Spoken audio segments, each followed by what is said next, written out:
చేసి మీకు ఎటువంటిది కావాలని చేస్తున్నారు.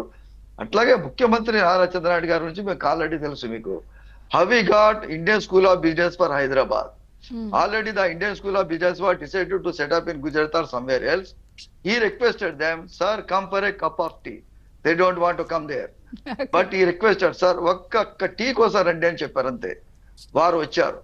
వారు వచ్చిన తర్వాత ఆయనతో మాట్లాడారు.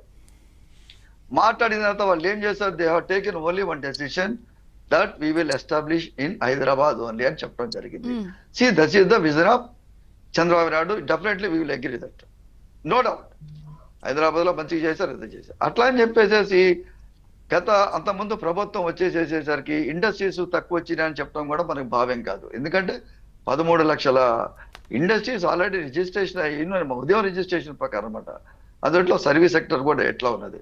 ఇక్కడ నేను చెప్పింది ఏంటంటే మేడం, ఇక్కడ ఉన్న ఒక కార్తికేయ మిశ్రా గారు ద డైనమిక్ ఆఫీసర్ అమ్మా, వెరీ ఇంటెలెక్చువల్ ఆఫీసర్, అత్యంతమైన జీతం వచ్చే కార్తికేయ మిశ్రా గారు ఆయన జాబ్కి రిజైన్ చేసి ఆయన ఆంధ్రప్రదేశ్కి వచ్చారు డెవలప్మెంట్ చేయడానికి. Now is in the CM పేషి, సీఎం కార్యదర్శి ఉన్నారు. అతను ఉన్నంత కాలం అతను ఎన్నో పెట్టుబడులు తీసుకొస్తాడమ్మా. అట్లాగే ఈ సింగిల్ విండో విధానాలు ఇవన్నీ కూడా అతనే చేయడం జరిగిందమ్మా. అతనే చేయటం తర్వాత అతను ఎక్కడ పనిచేసినా కానీ ఆ పర్సన్ చంద్రబాబు గారితో ఉన్నారు.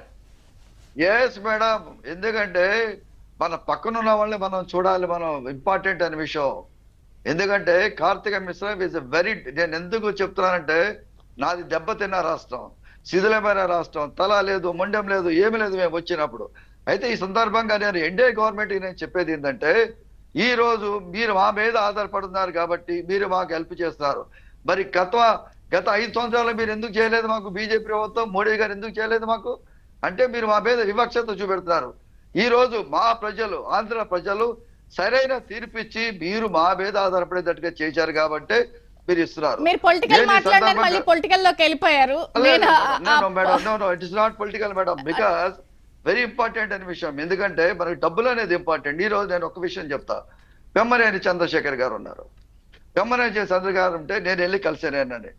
సార్, నేను additional director of industry sir, మన దగ్గర అమరావతి డెవలప్మెంట్ కావాలంటే ఏం చేయాలని చెప్పి నేను ఆయనకు ఒక నివేదిక ఇచ్చాను మేడం. ప్రభుత్వ రంగ సంస్థలు ఏదైతే ఉన్నాయో, కార్పొరేషన్స్ ఏమైతే ఉన్నాయో, ఇవన్నీ కూడా మన దగ్గర ఇక్కడ మనకి ఎస్టాబ్లిష్మెంట్ కావాలి, అయినప్పుడే మనం డెవలప్ అవుతాము. హైదరాబాద్ లో ఎన్నో పబ్లిక్ సెక్టర్ ఇండస్ట్రీస్ రావటం వలన ఆంగ్జిలరీ యూనిట్స్ రావటం, తద్వారా టూరిజం ఇవన్నీ డెవలప్ అవుతాయని వారు చెప్పడం, వారు ఇమీడియట్ గా is taken a very serious step అమ్మా.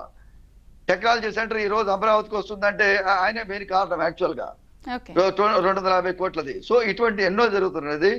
నేను చెప్పేది ఏంటంటే, మనం ఈ రోజు పోటాపోటీ ప్రపంచంలో ఉన్నాము. ఈ రోజు ఇక్కడున్న అధికారులు, ఇండస్ట్రీ డిపార్ట్మెంట్, వీళ్ళకున్న ప్లస్ ఏంటి? మీరు డిపార్ట్మెంట్ నుంచి వర్క్ చేసి ఉన్నారు కాబట్టి, రిటైర్ అయ్యారు కాబట్టి, వీళ్ళకున్న ప్లస్ ఏంటి? ఇప్పుడు హైదరాబాద్ ఉందండి, తెలంగాణ ఉంది, ఐటీ ప్లస్ ఫార్మా, వీళ్ళ మెయిన్ దృష్టి అలా ఉంటుంది. వీళ్ళకి కోస్ట్ లైన్ ఉంది, ఆర్ ఇప్పుడు హెలికాప్టర్స్ అనేది కూడా ఏదో పెద్ద యూనిట్ వస్తుంది అనేది ఒక విపరీతమైన చర్చ నడుస్తోంది ఏపీకి. సో గత అనుభవాలు ఏం చెప్తున్నాయి మేడం? తెలంగాణ రాష్ట్రంలో అంటే ఉమ్మడి రాష్ట్రంలో ఉన్నప్పుడు టాటా గారు ఒక విషయం తెలుసుకున్నారు. ఎయిర్పోర్ట్ దగ్గరలో మీకు ల్యాండ్ ఇస్తామని చెప్పగానే ఇమీడియట్ గా తీసుకోండి అని చెప్పడం జరిగింది అనమాట. సో అట్లాగా అక్కడ హెలికాప్టర్ మ్యానుఫ్యాక్చరింగ్ యూనిట్ రావడం జరిగింది అందుబాటులో మీకు. ఇవన్నీ కూడా మనకు తెలిసింది. ఇక్కడికి వచ్చేసేసరికి ఇప్పుడు మీరు కొప్పర్తి చూసుకోండి. ఫర్ ఎగ్జాంపుల్, మీరు కొప్పర్తిలో తీసుకుంటే 4000 ఎకరాలతో అద్భుతమైన ఇండస్ట్రియల్ స్టేట్ అక్కడ బిల్డప్ చేయడం జరిగింది.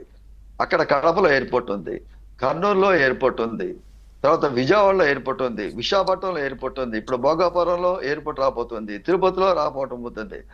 మరి హైదరాబాద్ లో ఎన్ని ఎయిర్పోర్ట్లు ఉన్నాయి మేడం చెప్పండి. అట్లాగే పోర్ట్ కనెక్టివిటీ నేను ఎందుకు బాగా స్ట్రెస్ చేసి చెప్తున్నానంటే, ఈ పోర్ట్ కనెక్టివిటీ ద్వారా మనం ట్రాన్స్పోర్ట్ చేసే చాలా తక్కువ డబ్బులతో మనం వెళ్ళడానికి అవకాశం ఉంది.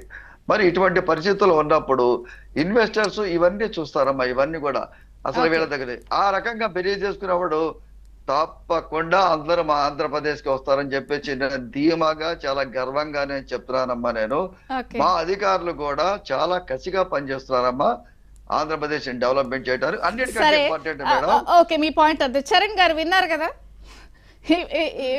మీరేం చెప్తారు అంటే, మీరు 4th సిటీ